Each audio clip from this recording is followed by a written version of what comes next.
العالمين والصلاة والسلام على سيدنا محمد وعلى آله وأصحابه أجمعين.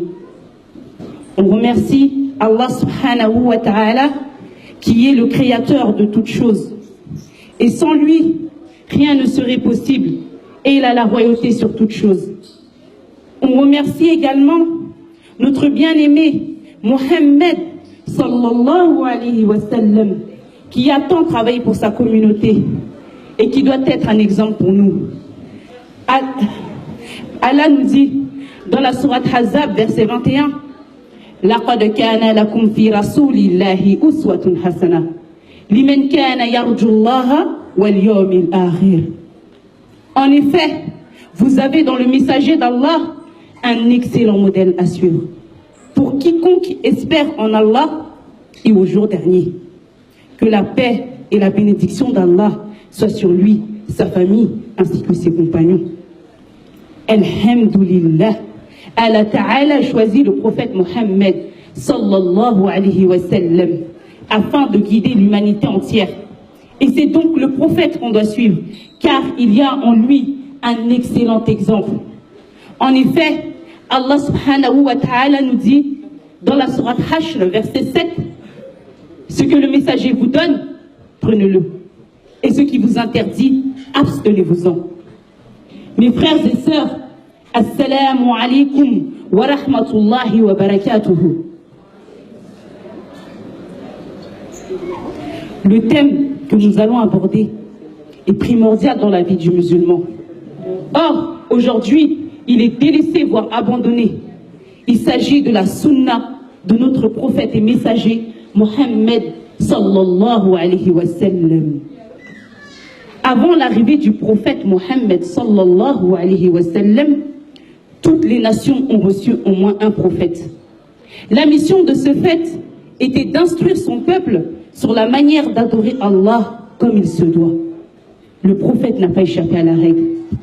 Si le Coran était descendu juste sous la forme d'un livre, chaque musulman l'aurait interprété à sa guise. Ainsi, afin d'éviter ce problème et notre égarement, Allah subhanahu wa ta'ala, dans sa miséricorde, nous a envoyé un noble messager afin qu'il nous explique les sourates du Coran. Et cette explication se fait dans les gestes de sa vie de tous les jours. La sunna désigne les paroles et actes du prophète sallallahu alayhi wa sallam. Nous musulmans, nous devons imiter notre maître Mohammed sallallahu alayhi wa sallam, que ce soit dans notre vie quotidienne, notre pratique religieuse et notre comportement.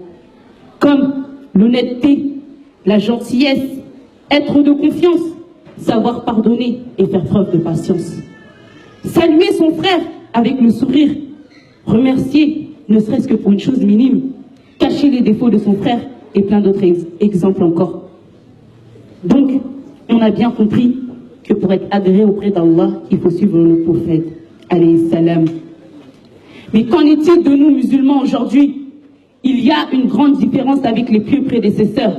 Pourquoi? Car aujourd'hui, certains musulmans se disent modernes ou libéraux en choisissant de renier la sunna, en adaptant l'islam et en interprétant à leur façon. Certaines personnes disent même « je suis le Coran, mais pas la sunna ». À croire qu'aujourd'hui, on déteste la sunna du prophète. Subhanallah.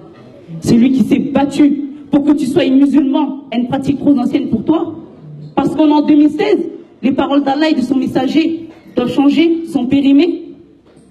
Mais comment voulez-vous avancer si vous n'aimez pas Allah et son prophète? Dès qu'on voit un frère avec une barbe, on dit qu'il est extrémiste. De même pour les sœurs en hijab ou djilbab, elle exagère, elle en fait trop. Prenons l'exemple d'une personne assise dans le bus. Ô toi mon frère, ô toi ma sœur, donnerais-tu ta place à une personne âgée debout? Comment parles-tu à tes parents? Sache que le prophète sallallahu alayhi wa sallam a dit: ne fais pas partie de ma communauté celui qui ne fait pas preuve de clémence à l'égard des enfants, ni de respect à l'égard des personnes âgées, rapporté par le Tirmizi. Que dirais-tu au prophète s'il était présent? Quelle serait ton excuse? l'islam est parfait, complet.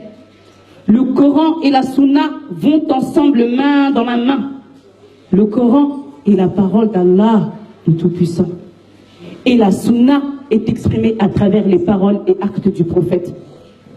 Le prophète avait du respect pour l'humain, bienveillant auprès des animaux et de la nature.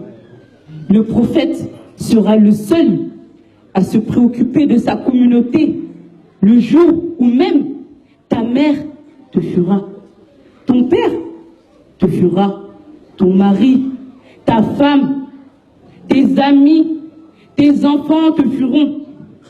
Mais pour faire partie de cette communauté, il faut suivre ses commandements.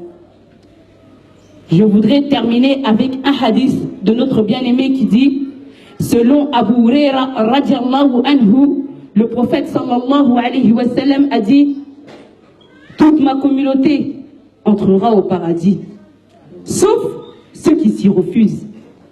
Nous dîmes, et qui donc s'y refuserait d'y entrer, ô envoyé d'Allah? Il dit, quiconque m'obéit entrera au paradis. Quant à celui qui m'est désobéi, c'est celui qui aura refusé d'y entrer. Rapporté par Al-Bukhari. Je crois qu'il n'y a pas plus clair. Alors, mes frères et sœurs, donnons-nous la main et avançons ensemble dans la religion d'Allah.